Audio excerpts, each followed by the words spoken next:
ಈ ಸಲ ಉಡುಪಿಯಲ್ಲಿ ಅದ ಫುಡ್ ಫೆಸ್ಟಿವಲ್ ಗೆ ವಿಸಿಟ್ ಮಾಡಿದ್ವಿ ಆಯ್ತಾ. ನಿನ್ನೆ ಮಾತ್ರ ಲಾಸ್ಟ್ ಇತ್ತು ಆಯ್ತಾ. 20 ರೂಪೀಸ್ ಫೀ ಕೊಟ್ಟು ನಾವು ಎಂಟರ್ ಆದ್ವಿ. ಆಲ್ಮೋಸ್ಟ್ ಕ್ಲೋಸಿಂಗ್ ಟೈಮ್ ಗೆ ರೀಚ್ ಆದ್ವಿ ಮಾರೆ.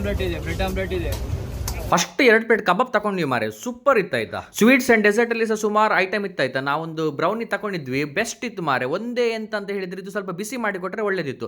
ಐಸ್ ಕ್ರೀಮ್ ತಿಂದು ಮುಂದೆ ಹೋಗ್ತಿದ್ವಿ. ಆಂಟಿ ಅಂತ ಬಾಯ್ಲ್ಡ್ ರೈಸ್ ಗೆ ಮೀನ್ ಸಾರ ದಾಲ್ ಹಾಕಿ ಸರ್ವ್ ಮಾಡ್ತಿದ್ವಿ. ಹಾಗೆ ಸ್ವಲ್ಪ ಮುಂದೆ ಹೋಗುವಾಗ ನಾವು ನೋಡಿದ್ವಿ ಇದು ಆಲೂಗಡ್ಡೆ ಫ್ರೈಸ್ ಆಯ್ತಾ, ಫ್ರೆಂಚ್ ಫ್ರೈಸ್ ಹೇಳ್ತಾರಲ್ಲ, ಇದಕ್ಕೆ ಯಾವ್ದು ತರದೆಲ್ಲ ಬಿರ್ಕಿ ಮಸಾಲೆ ಎಲ್ಲ ಹಾಕಿ ಸಾಸ್ ಹಾಕಿ ಎಲ್ಲ ಕೊಟ್ಟರು ಮಾರೆ. ಪ್ರತಿಯೊಬ್ಬರು ಫುಡ್ ಒಂದು ಒಳ್ಳೆ ಮಾಡಿ ಎಂಜಾಯ್ ಮಾಡ್ತಿದ್ರು ಆಯ್ತಾ. ಬಾರ್ಬಿಕ್ಯೂ ಸಹ ಇತ್ತು, ಕೇಕ್ ಫೌಂಟೇನ್. ಇವರದ್ದು ಲೇಡೀಸ್ ಕಿಚನ್ ಸ್ವಲ್ಪ ಬೆಸ್ಟ್ ಇತ್ತಾಯ್ತಾ. ಎಲ್ಲ ಸೀ ಫುಡ್ ಮಾರೆ, ಪ್ರೈಸ್ ರೀಸನೇಬಲ್ ಆಗಿತ್ತು. ಇಲ್ಲಿ ನೋಡಿ, ನಾವು ಈಗ ಬೇಡ ಮತ್ತೆ ಬರುವ ಅಂತ ಸ್ವಲ್ಪ ಮುಂದೆ ಹೋದ್ವಿ ಆಯ್ತಾ. ಸಮೋಸ ಅಂತೆ, ಪಿಜ್ಜಾ ಸಮೋಸ ಅಂತೆ, ವಿವಿಧ ರೀತಿಯ ಸಮೋಸ ಮಾರೆ. ಮಸಾಲ ದೋಸೆ, ಬೆಣ್ಣೆ ದೋಸೆ, ಮೈಸೂರು ದೋಸೆ, ಎಲ್ಲ ತರದ್ದು ದೋಸೆ ಸಹ ಇತ್ತಾಯ್ತಾ. ಮಡ್ಕ ಸೋಡಾ, ಬಾದಾಮ್ ಶೇಕ್, ಐಸ್ ಕ್ರೀಮ್ ಎಲ್ಲ ಸಹ ಇತ್ತು. ಫುಡ್ ಮಾತ್ರ ಅಲ್ಲ ಆಯ್ತಾ, ಯಕ್ಷಗಾನದ ಐಟಮ್, ಟ್ರೆಡಿಷನಲ್ ಐಟಮ್, ಉಡುಪಿದ ಐಟಮ್ಸ್, ಫ್ರಿಜ್ ಮ್ಯಾಗ್ನೆಟ್ ಎಲ್ಲ ಇತ್ತಾಯ್ತಾ. ಹಾಗೆ ಮುಂದೆ ಹೋಗುವಾಗ ಚುರುಮುರಿ ತಿನ್ನುವ ಅಂತ ಮನಸ್ಸಾಯ್ತು ಮಾರೆ. ಈ ಅಜ್ಜಿನ ಹತ್ರ ನಾವು ಚುರುಮುರಿ ತಗೊಂಡ್ವಿ.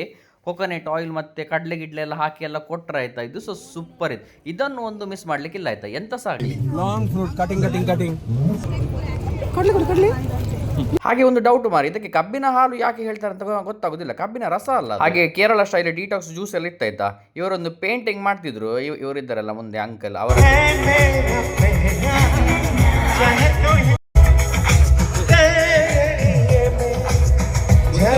ಹಾಗೆ ಲಾಸ್ಟ್ಗೆ ಒಂದು ಪಾವ್ ಬಜಿ ತಿಂದು ಈ ಟ್ರಿಪ್ ಅನ್ನು ಇಲ್ಲೇ ಮುಗಿಸುವಂತ ಪ್ಲಾನ್ ಮಾಡಿದ್ವಿ ಆಯ್ತಾ. ಹಾಗೆ ಮುಂದೆ ಹೋಗುವಾಗ ಅದು ಒಂದು ಮಾತ್ರ ಮಿಸ್ಸಿಂಗ್ ಇತ್ತು, ನೀರು ದೋಸೆ ಏಟಿ ಚಟ್ನಿ ಒಂದು ಮಿಸ್ಸಿಂಗ್ ಇತ್ತಾಯ್ತಾ. ಅವರದ್ದು ಸೀ ಫುಡ್ ಅವರದ್ದು, ಅದನ್ನು ತಕೊಂಡು ಡೇ ಎಂಡ್ ಮಾಡಿದ್ವಿ. ಇಲ್ಲಿ ಬರುವಾಗ ಉಡುಪಿಯಲ್ಲಿ ಫುಲ್ ಲೈಟಿಂಗ್ ಆಯ್ತಾ. ಯಾಕಂದ್ರೆ ಹೇಳಿದ್ರೆ ವೀಕೆಂಡ್ ಅಲ್ಲಿ ಪರ್ಯಾಯ ಆಗ್ತುಂಟು.